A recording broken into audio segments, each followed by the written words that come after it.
compartía. Mis sobrinas, yo las quiero, alguna vez os he hablado de ellas, yo las quiero mucho, son jovencitas con mucho talento, muy serias, una hizo publicidad y fotografía y no sé cuántas cosas más, y muy brillante la mayor, y la menor es increíblemente brillante, ha hecho bellas artes y bueno, hace muchas cosas, y yo las amo mucho. Y desde hace un tiempo, nosotros normalmente casi todos los sábados y también los domingos comemos en familia y comemos juntos. Y ellas llevan tiempo que se han hecho vegetarianas. La mayor debe tener 25, 26, ¿no? 24. Y la menor 21. O por ahí. Y claro, al principio pensábamos que era una moda y una tontería, pero ya llevan años y siguen en eso y claro, al principio, claro, yo bromeaba con ellas como yo soy y bueno, sin parar. Y ellas me aguantaban las bromas, pero ellas ya aquello lo han hecho formar parte de lo que son y cómo se alimentan y cómo se tal y la nutrición y esto y lo otro. Y lo cierto es que le pregunté a Carolina, la menor, pero que es así la más, que se parece a mí, así de vehemente, de discutir y tal, y digo, pero ¿y qué es lo que hay detrás de esto? ¿Por qué es? Porque te dan pena, claro, o sea, ni os voy a entrar en todas las bromas que se os pueden ocurrir de esas, ya se las he hecho otras veces, ¿no? Es decir, pero entonces, ¿por qué es? O sea, quiero decir, que te dan pena, ¿cuál es el tema?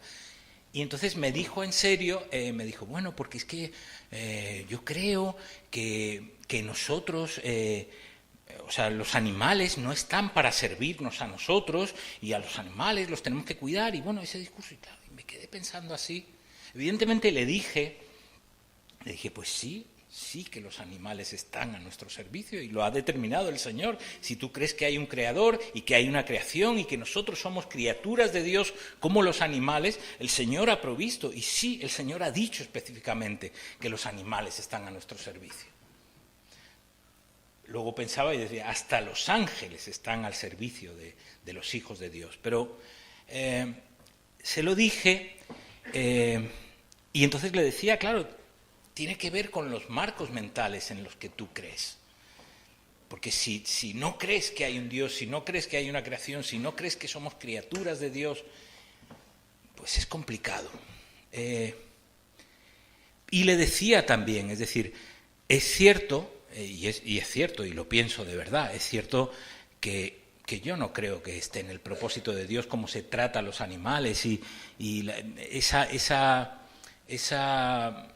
esa industria alimentaria que tantas veces hace verdaderos disparates, pues estoy seguro que no agrada el corazón del Señor. Y cuando el Señor nos dice, y se lo decía a mi sobrina, cuando nos dice que los animales están a nuestro servicio, pero no están para nuestro abuso, no están para nuestro abuso, están a nuestro servicio no para ser abusados por nosotros. Y es importante, hermanos, y es importante que tengamos esto también en mente. Y es importante también que seamos conscientes de que con nuestros actos, con nuestras actitudes, con nuestro hablar, condicionamos también nuestra realidad. Es decir, bien estaría que como cristianos nos preocupáramos de lo que comemos también, de lo que comemos y de cómo viene lo que comemos. Bien, creo que está bien, hermanos, creo que está bien. El caso es que me dejó pensando y me dejó dando vueltas y me dejó y me he pasado la semana, esto fue la semana pasada, y me he pasado la semana dándole vueltas y el Señor trayéndome cosas también, ¿no? ¿Y por qué quería compartir de esto con vosotros hoy? Porque a pesar, todos, yo el primero, cuando empezaron, que los vegetarianos, pues vaya tontería, es lo primero que pensamos todos, como es natural, pero hermanos, hay cosas mucho más profundas ahí. Hay cosas mucho más profundas. Y también es mucho más profundo, fijaros, es decir, lo que subyace es una estructura mental, evidentemente. de parte del enemigo. Y evidentemente que ha permitido el enemigo que eso se establezca. Es decir, y que tiene que ver además, y lo vamos a ver en Génesis, con lo que hace el enemigo siempre, es darle la vuelta a la estructura mental, a tu marco mental, darle la vuelta. Es decir, ese es, cuando dice, la serpiente tentó, ¿con qué? La primera palabra de la serpiente a Eva fue, con que Dios os ha dicho.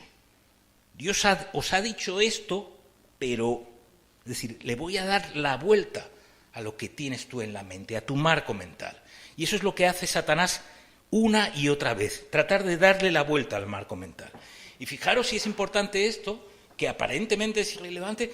Quiero decir, realmente cuando me dijo eso, pues evidentemente yo no estaba pensando en el Génesis, en el principio, no estaba pensando en todo eso. Y realmente no, es que los animales no están a nuestro servicio. Realmente el mensaje es potente, es decir, claro que está calando, y lo quiero compartir también con vosotros porque va a seguir calando. Va a seguir calando entre la juventud y en la sociedad, y no es un tema de vaya tontería, vegetariano. No. Y repito, y el marco mental que subyace es con que Dios os ha dicho que los animales están a vuestro servicio y que la creación está y que todo es vuestro. No. Vosotros sois una parte de la creación, un eslabón, un tal, no estáis. Con que Dios os ha dicho, no, es así. Y desde luego, en ese marco del veganismo y tal, se acaba en el absurdo más total, que es no solo que dices, no, los animales no están a mi servicio, sino me pongo yo al servicio de los animales, que son todos estos del PETA y de los animalistas y tal, que es su vida, es defender a los animales, por lo tanto están al servicio de los animales. Y dices, pero fijaros, y dices, una cosa que es menor o que puede parecer menor, no es menor lo que subyace, no es menor lo que hay ahí. Y meditaba en esta semana, hermanos, en todo eso, y meditaba, pues como siempre, hermanos, y así nos dice y así se alaba a los de Berea, de que iban a la palabra, y confrontan las cosas con la palabra. Y en la palabra está todo, hermanos, está todo, y está todo claro. Es tan potente este movimiento veganista, y supongo, ni lo he mirado, pero seguro que ya hay cristianos veganistas. En Estados Unidos seguro que ya hay una gente que dice que tal, y entonces sí, somos veganos y cristianos y tal, y entonces mezclan, y sin analizar, repito, sin analizar en lo que dice la palabra. Es decir, hermanos, cuando hay una duda, cuando hay un tal, ¿qué dice la palabra? Con todo esto, y la palabra dice muchas cosas, dice muchísimas cosas, y así el Señor me traía cosas, pues en la dieta de los siervos del Señor y de los hombres de Dios que está en la palabra, hay de todo. Hay los que comían miel y saltamontes, como Juan el Bautista, hay los que ayunaban 40 días, hay los que como Daniel, que dice que hacía el ayuno que él hacía, decía que era, voy a dejar de comer cosas deleitosas, se refería a cosas más contundentes. Y seguro que lo que comía era más hierbitas y lechugas y cosas de ese estilo. Hay muchas cosas, hay Elías sostenido por el cuervo que le traía algo, que le alimentaba, hay tanto. Y hay el maná mismo, que es con lo que el Señor sostuvo, y era lo único que comían en el desierto, y que es imagen también de Cristo, y que está guardado, ese maná estaba guardado en el arca del pacto, que estaba en el lugar santísimo. Pero, repito, es decir, bien está, claro que bien está, que tú te propongas en tu corazón ayunar, o que tú te propongas en tu corazón no comer carne durante un tiempo. Creo que no hay problema tampoco en que decidas, es decir, decidas no comer carne porque te sienta mal, porque creas que es bueno para tu cuerpo y comas tal. Por suerte vivimos en una sociedad de abundancia, es decir, claro que sí puede ser sostenido, ¿sabes? Es decir, hay muchas cosas que son fuentes alternativas de proteína, no son tan buenas, pero sí las hay. Pero no que de eso quieras hacer doctrina, no que de eso digas, es que esto es lo bueno y es tal, porque, repito, uno va a la palabra y la palabra es meridiana. Y quería que lo viéramos. Me venía, y es un pasaje hermoso, hermanos, también con este tema, ¿no? Es decir, esa visión que tiene Pedro, que por cierto es el comienzo de la predicación a los gentiles. Esa visión que tiene Pedro cuando está meditando en la terraza, en una terraza, en casa de un curtidor, y Cornelio lo está mandando a llamar, el centurión de la legión la italiana, que era un hombre piadoso, un hombre que amaba al Señor, que ofrendaba al Señor, que daba limosna, y que se le aparece un ángel y le dice, has tenido buen testimonio del Señor, y ve, manda a buscar a Pedro que está aquí y allá. Es decir, a veces decimos, cuando uno busca la voluntad del Señor, que dices, ay, el Señor me dará instrucciones, te las dará. Si es necesario, mandará un ángel y te dirá, haz esto y manda aquí y está hospedado aquí y le llamarás y le dirás esto. Es decir, cuando tú quieres hacer la voluntad del Señor, el Señor es claro en sus instrucciones. Pues de esa forma fue con Cornelio. Le dijo todo eso y dice la palabra que Pedro, judío observante, judío cumplidor de la ley.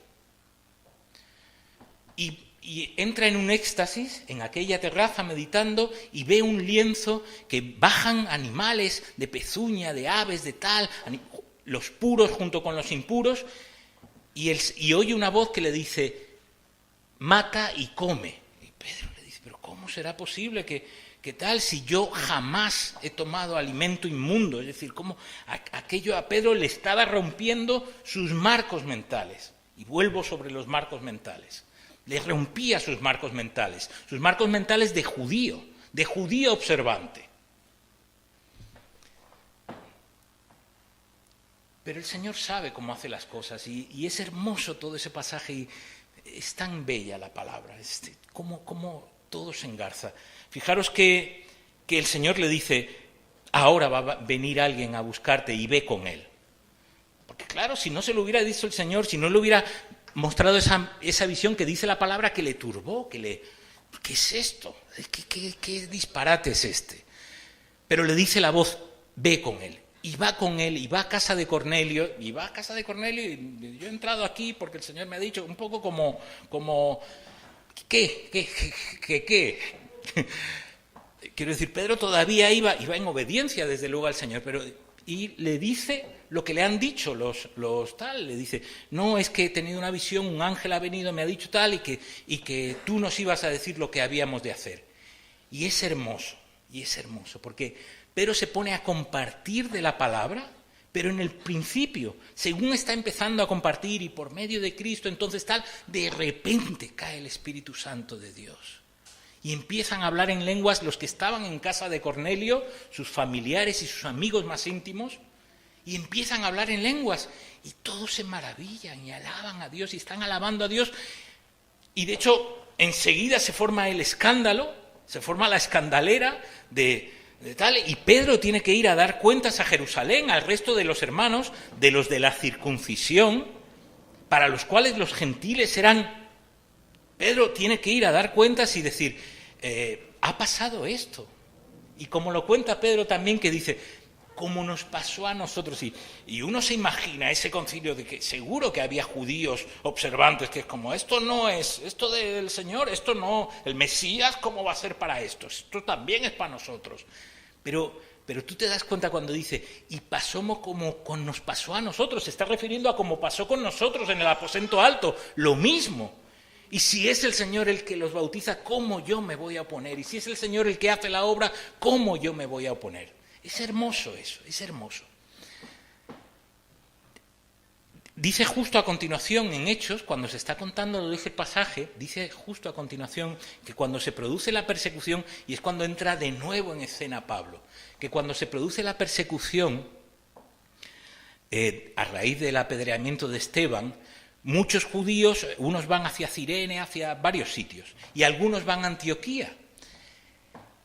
Y los judíos no estaban predicando a los gentiles, pero algunos de aquellos que iban, chipriotas y de Cirene, dice que que compartieron con los griegos en Antioquía y que se convirtieron, imaginaros también ese impacto, ¿no? Es decir, se convirtieron al Señor.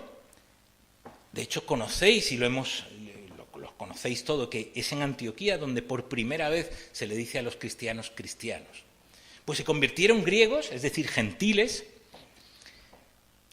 Pero ¿cómo hace el Señor las cosas, no? Por un lado fue lo de Cornelio con Pedro, y entonces cuando ven que está pasando eso en Antioquía, dicen de repente que hay griegos, es decir, que hay gentiles convertidos, tal, no sé qué, y entonces, ¿qué hacen ellos? Ellos mandan, y fijaros, es decir, qué cosas, ¿no? Es decir, mandan a Bernabé a Antioquía, y cuando Bernabé va allí, dice que era hombre bueno y lleno del Espíritu Santo y lleno de pasión, les bautiza, reconoce al Espíritu del Señor, les bautiza, pero hace algo más también, y fijaros qué hermoso, hace algo más y qué increíble. Va a buscar a Pablo. Bernabé se da cuenta de decir, esto es para Pablo, esto es de Pablo. Y Bernabé va a buscar a Pablo, manda a llamar a Pablo, y están allí, dice la palabra, que están allí un año, imaginaros. Es decir, ese Pablo que ha sido perseguidor de cristianos, que el Señor ha ido tratando, y de ese periodo, algunas veces os lo he dicho, de ese periodo en Damasco, después de que sus ojos son abiertos, de ese trato del Señor con él en Damasco, sin un ministerio, hasta que lo llama Bernabé a Antioquía. Y en Antioquía, de hecho Antioquía es la iglesia que envía a Pablo. Sí, porque los cristianos no somos francotiradores, no tal, y entonces ¡zum!, salimos y nos pellizcamos y salimos corriendo. Es Antioquía la iglesia que manda a Pablo y que hace de su ministerio. Dice la palabra que estuvieron un año. ¿Os imagináis ese año? ¡Qué hermosura! De Bernabé, hombre lleno del Espíritu Santo y profeta también, y Pablo y la iglesia de Antioquía naciente, y ese primer amor, dices, me hubiera gustado estar ahí. Vamos a ver, evidentemente cuando Pablo se va de viaje, en ese primer viaje de Pablo, donde predica el Evangelio, donde es apedreado, donde el Evangelio es predicado y son convertidos, iglesias fundadas por medio del ministerio de Pablo, y Pablo vuelve de su viaje y se encuentra que hay judíos que están predicando. Este reloj está bien, son la 1:45, ¿no? Bien, para no atormentaros mucho. Pablo se da cuenta que hay judíos que están predicando la circuncisión, lo que se llaman judaizantes. Están predicando que no, si no es con la circuncisión, estos no van a ser salvos, así que se circuncide todo el mundo. Imaginaros, además a gente mayor, tal, imaginaros el lío que tenían organizado. Y se establece un concilio. Se reúnen en Jerusalén, Pablo va con Bernabé, y dan cuenta de lo que el Señor ha hecho, y es hermoso, ¿no? Y también, seguro que ese concilio estaba agitado, pues claro que hay que circuncidarse, imaginaros, los ánimos seguro que estaban revueltos. Y es también hermoso, y uno aprende también de las cosas, de cómo son las cosas según el Señor. Hay una distensión, hay un lío formado, y se dice, y se habla públicamente, y expone las razones, uno, el otro, tal, y de repente Pedro dice, yo prediqué a los gentiles, y por medio de mí, y cayó el Espíritu Santo y tal, y todo el mundo se cayó. Y a continuación Jacobo, el hermano del Señor, que sin duda estaba en autoridad en la iglesia, estaba en autoridad del Señor, no por ser hermano de Jesús, sino en autoridad conferida por ese Señor, dice Jacobo, yo juzgo, y es tremendo ese pasaje también, es decir, juzgo y establezco esto. Y dice más, dice, nos ha parecido bien al Espíritu Santo y a mí. Es curioso eso porque además, cuando, no sé si sabéis, cuando el Papa habla, se llama el plural majestático, el Papa habla en plural. Nos ha parecido tal, yo creo que menos, este es argentino y es otra cosa, y del Boca, pero Pero los papas hablaban en plural majestático, nos ha parecido bien, y ese plural nos ha parecido bien a mí y al Espíritu Santo, es decir, hablo yo en la autoridad del Espíritu Santo y estamos hablando los dos. Curiosamente, no es Pedro el que habla así, es Jacobo. Nos ha parecido bien al Espíritu Santo a mí y establece una serie de principios. Y dice que no tomarán, dice textualmente, que os abstengáis, al final se establece para los gentiles, que de sangre, de ahogado y de fornicación, de las cuales cosas sí os guardéis. Perdón, de las cuales cosas sí os guardáis, bien haréis. Pasadlo bien. Esa es la carta que le manda a los gentiles. Al revuelto que hay organizado es clara y concisa. Y con esa carta, además, va Bernabé y Pablo, y la iglesia en Jerusalén manda también, fijaros qué importante, manda también a 2 hombres profetas también, llenos del Espíritu Santo, a Judas y a Silas. Y vuelven a Antioquía. ¿Os imagináis también? Es decir, con todo el lío que había habido y con tal, no sé qué, el ser reconocidos como hermanos en Jerusalén, el tal, qué gozo tan grande tendrían en Antioquía. Y dice la palabra otra vez que estuvieron 1 año allí, Judas y Silas y Pablo y Bernabé. Dices, ese otro año, yo estoy seguro que esos fueron los años más felices en la vida de Pablo. Estoy seguro. Pero ¿cómo hace las cosas el Señor? Dice la palabra y lo conocéis. Que Pablo y Bernabé, que habían hecho el primer viaje juntos, tienen una discusión, dice, no pequeña. O sea, tienen una bronca del 10. A cuenta de que un discípulo, Marcos, les había abandonado en el primer viaje y Bernabé lo quería llevar en este segundo viaje. Y Pablo dice, que a la primera se rajó, aquí no hay segundas oportunidades. Pablo era de armas tomar, seguro. Y hay tanto precioso, ¿no? Es decir, dice que se separan. Bernabé se va con Marcos y Bernabé tenía razón, hermanos. Bernabé tenía razón. Ese Marcos, ni más ni menos, es el que luego sería discípulo de Pedro, el que luego le acompañara en las prisiones a Pedro, el que nos trajo el Evangelio de Marcos. Es decir, el Señor tenía un plan y un propósito para Marcos también. El Señor no había desechado a Marcos. Y dice que Pablo encuentra a su nuevo compañero, que es Silas, y con Silas emprende ese segundo viaje, y tan increíble también, como todos los viajes de Pablo. De todas formas, os quería también, por si os inquieta o por si os inquietan en un futuro, es decir, transmitiros, y seguro que no os quedáis con los textos, pero transmitiros en la confianza de que la palabra es clara, y es clara en lo que se nos exige y es clara en cómo se nos lo dice. Pablo especialmente es bien claro. Fijaros lo que dice aquí, en la primera carta a los Corintios. Todo me es lícito, pero no todo me conviene. Y en ese todo me es lícito ya lo está diciendo todo me es lícito, nada, todo me es legal, todo me es permitido, pero no todo me conviene. Y es la mesura también, y es el orden, y es el equilibrio, y sí, están a nuestro servicio, pero no para nuestro abuso, ¿no? El equilibrio. Dice, pero no todo me conviene, todo me es lícito, pero no todo edifica. Nadie busca sino su propio bien, sino el del otro. De todo lo que se vende en la carnicería, no en la verdulería ni en la frutería, de todo lo que se vende en la carnicería, comed, sin preguntar nada por motivos de conciencia. ¿Es clara la palabra? No, es que yo pienso.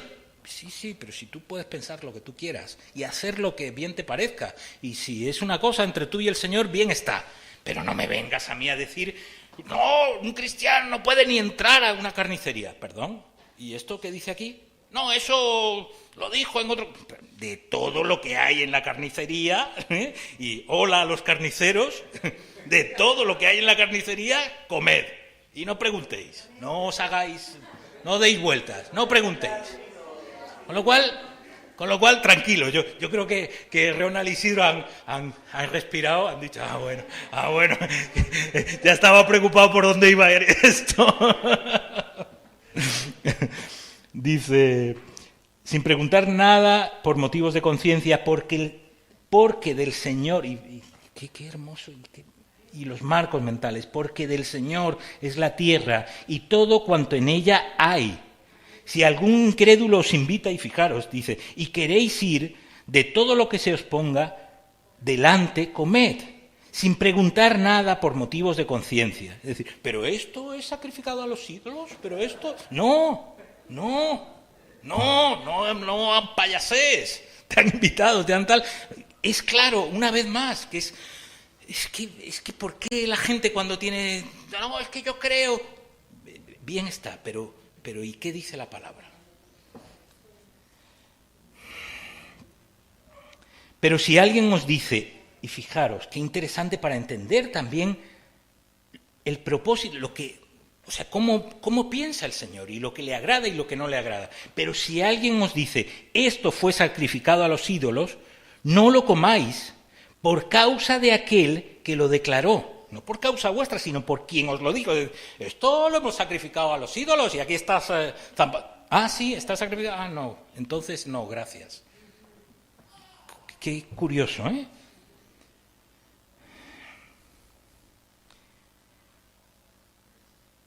Porque del Señor es la tierra y cuanto en ella hay. Me refiero a la conciencia del otro, no a la tuya. Pues ¿por qué se ha de juzgar mi libertad por la conciencia del otro? Y luego contesta eso. Pablo sigue siendo meridiano, también más adelante, en 1 Corintios también, y dice, acerca pues de los alimentos que se sacrifican a los ídolos, sabemos que un ídolo nada es en el mundo. Eso también es, no, es que esto está sacrificado a los ídolos y a los dioses y a los tales. Bueno, un ídolo no es nada. No es nada. Nosotros sabemos que hay un solo Dios y que es nuestro Señor.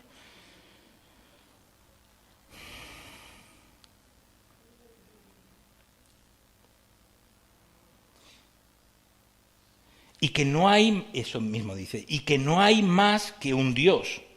Aunque hay algunos que se llamen dioses, sea en el cielo o en la tierra, como hay muchos dioses y muchos señores, para nosotros, sin embargo, solo hay un Dios, el Padre, del cual proceden todas las cosas y para quien nosotros existimos, y un Señor Jesucristo, por medio del cual han sido creadas todas las cosas y por quien nosotros también existimos. Pero no en todos hay este conocimiento, pues algunos, habituados hasta aquí a la idolatría, comen como si el alimento fuera sacrificado a ídolos, y su conciencia, que es débil, se contamina. Si bien la vianda no nos hace más aceptos ante Dios, pues ni porque comamos seremos más, ni porque no comamos seremos menos. Meridiano. Pero procurad que esta libertad vuestra, y esto también es vital, que esta libertad vuestra no venga a ser tropezadero para los débiles, porque si alguien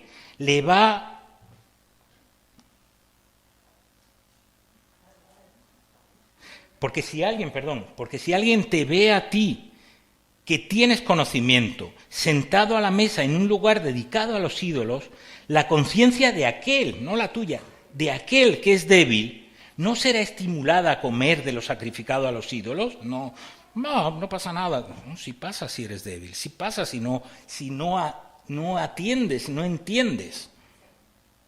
Y así, por tu conocimiento, se perderá el hermano débil por quien Cristo murió. De esta manera, pues, pecando contra los hermanos e hiriendo su débil conciencia, contra Cristo pecáis. Por lo cual, si la comida le es a mi hermano ocasión de caer, no comeré carne jamás. Meridiano.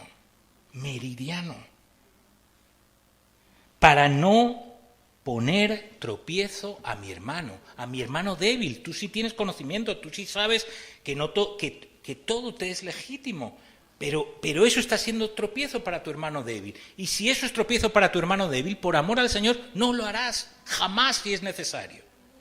Pasa lo mismo también, hermanos, con la bebida. Es decir, y es un tema cultural también. Es decir, pues aquí todavía no tenemos esos problemas de carne y de tal, que tal vez los tengamos un día. Pero sí con la bebida. Y hermanos, en la cultura en Latinoamérica es distinta que la cultura aquí en España. Es distinta. Y es distinta, y los que ya, yo creo que la mayoría de los hispanoamericanos que están aquí ya llevan mucho tiempo y ya han visto eso, yo creo, ¿no? Es decir, aquí la cultura es de ir con el carrito del niño y con tal, y con la familia, y entonces te tomas una cerveza antes de comer, 2 cervezas, y te vuelves a tu casa, y entonces ya comes, tal. Y la cultura del vino es algo muy arraigado, como en todas las culturas mediterráneas, como también en Israel. Es algo muy arraigado, nadie toma cerveza hasta emborracharse aquí. Que si quiere emborrachar ya toma ginebra o whisky o absenta o lo que encuentre. Pero nadie, es decir, a no ser los niños y los tal, nadie se emborracha de vino, a no ser un chalao. No es así en Latinoamérica. En Latinoamérica, es decir, la gente va a un sitio con los amigotes por la tarde y se pone a tomar cerveza y ceviche hasta que se caen redondos.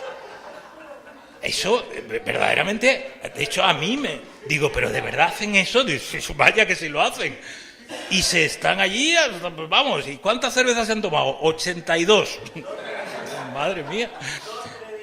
Sí, es algo que evidentemente no forma parte de nuestra cultura.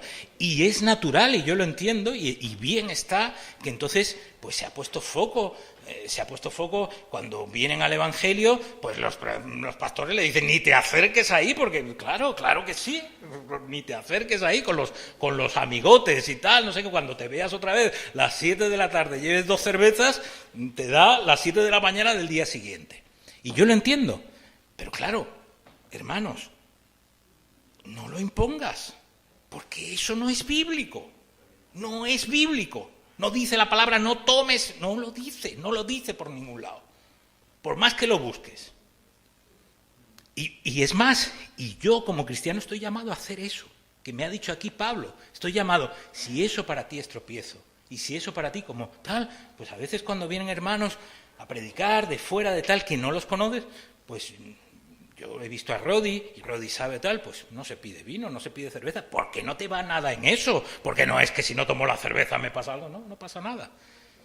Porque a lo mejor le ofende, y tú no quieres ofender a tu hermano. Y eso bien está, No porque sea una obligación, porque todo me es lícito. Y Pablo termina concluyente, diciendo eso de todas las cosas a la verdad son limpias. En Romanos dice, de manera que cada uno de nosotros dará cuenta a Dios de sí mismo.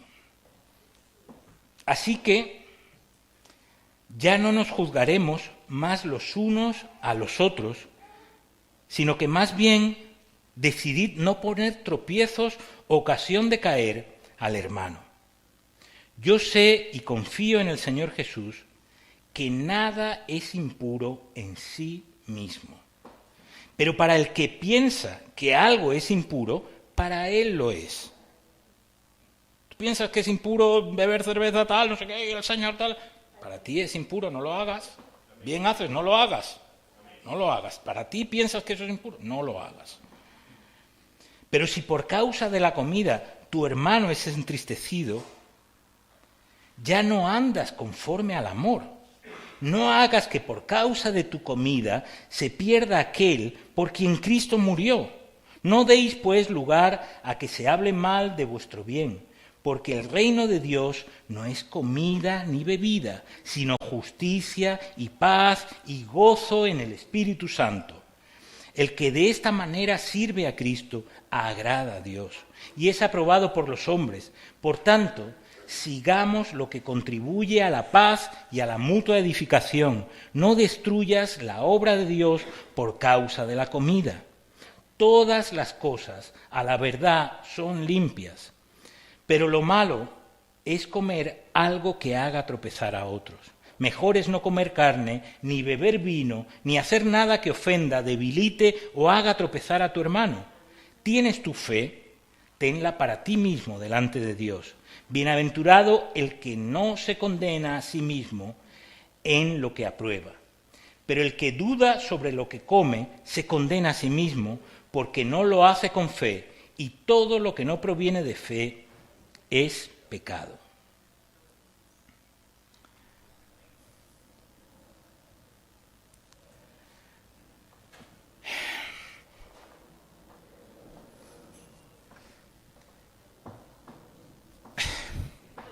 No os voy a hacer esto.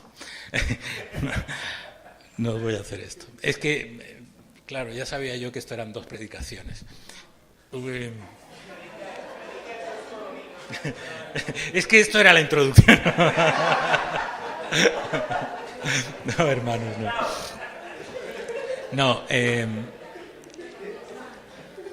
os dejo para que meditéis.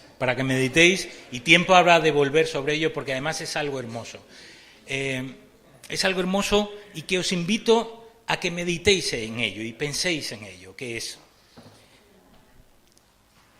entender, o sea, si a nosotros, y bien está que sea así, es decir, hay una primera parte que dice la Biblia, es decir, esto del veganismo, esto de tal, y es importante que lo sepamos, hermanos, porque nos van a venir con eso, y no estamos para servirnos de los animales, perdona, es que mira lo que dice la palabra. Y bien lo que dice Pablo, y lo que ha pasado, y lo que está en Hechos, es meridianamente claro, con lo cual que estemos atentos a eso y estemos confiados en que la palabra es clara, como cada vez. Pero quiero que os quedéis meditando en estas semanas, y volveré sobre ello si Dios lo permite, en cuáles son tus marcos mentales como cristiano. Es decir, ¿de dónde vienen? Es decir, lo que le pasa a mi sobrina, lo que le pasa a tanta de la juventud, son brillantes, pero no tienen las referencias que nosotros sí tenemos por medio de la palabra. Y en el fondo eso te da, ni más ni menos que te da, sé quién soy, sé de dónde vengo y sé a dónde voy. Y eso, hermanos, gloria a Dios. Qué bendición tan increíble tenemos por medio de Cristo Jesús, la certeza de que sabemos dónde estamos plantados, en la roca, sabemos que nuestra esperanza es Cristo Jesús, hacia el cual nos dirigimos, fijos los ojos en Cristo Jesús, y sabemos de dónde venimos. Pero quiero que penséis, y los marcos mentales grandes, un marco mental no es, qué sé yo, a qué hora me levanto, tal, no, el marco mental del cristianismo es algo muy profundo, es algo muy arraigado. Efectivamente, y muchas veces, hermanos, tenemos los marcos relevantes, los pilares sobre los cuales se asienta nuestra fe, que están, que si les dan un soplido o un empujón se van para abajo. Es decir, me sorprende que haya gente que no entiende y que no conoce de la Pascua cómo se origina y por qué viene en Egipto y su relación con el sacrificio de Cristo y la aspersión de la sangre de Moisés sobre el pueblo y su significado. ¿Sabéis eso? Es decir, Moisés sacrifican, vierte la sangre por el sacrificio y la mitad de esa sangre la reserva y la rocía sobre el pueblo para declarar el primer pacto. Pero nosotros no estamos sobre ese primer pacto. Pero ya había un pacto previo, y es el pacto de Noé. Hay un prepacto, en el cual también, es decir, hermanos, nos acercamos al Génesis, nosotros también, como si fuera una historieta. Hermanos, hay revelación profunda de parte de Dios en el Génesis. No es una historieta, no es una alegoría, no es un cuentecito. Hasta nosotros, desde luego la gente en el mundo, todo lo del Génesis le suena a cuentecito. Que sí, que si Noé, que si tal, que si Caín, que si uno mató al otro, que si el árbol, la manzana. ¿Qué manzana? ¿Qué manzana? ¿Dónde está? Búscame la manzana aquí en la Biblia. A ver si me la encuentras. El manzano. y el peral, no te digo. No hay ninguna manzana, no hay ningún arbolito, no hay... Arbolito me refiero como lo concebimos, que tal... No, esto no va así. Y nosotros también, como estamos contaminados también por eso, no lo hemos estimado lo suficiente, la profundidad y la sabiduría y tantas cosas importantes que hay en el Génesis y que forman parte de lo que somos, forma parte del de dónde venimos. Y no es irrelevante, es que sabemos de dónde venimos. Es que eso es lo que anhela la juventud, eso es lo que anhela este mundo. ¿De dónde vengo? ¿Dónde estoy? ¿A dónde voy?